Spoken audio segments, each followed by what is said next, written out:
আল্লাহ, আমাদের বাংলাদেশে আসলে দেখেন প্রকাশ্যে বসে গুলিস্তানের মতো জায়গায় ওরা কি করতেছে, কিভাবে টানতেছে, এগুলা মাদক নিচ্ছে, আসলে দেখার মতো কেউই নাই।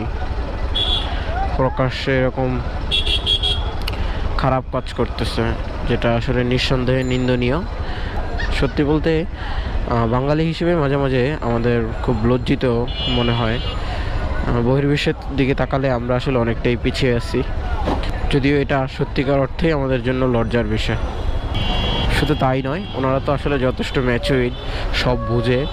ছোট ছোট বাচ্চারাও গুলিস্তানের মতো জায়গায় বসে পাতাল মার্কেট থেকে, মোবাইলের দোকান থেকে বিভিন্ন ধরনের আঠা বা আমরা ঘাম যেটাকে বলি, সেটাকে পলিথিনের মধ্যে নিয়ে টানে।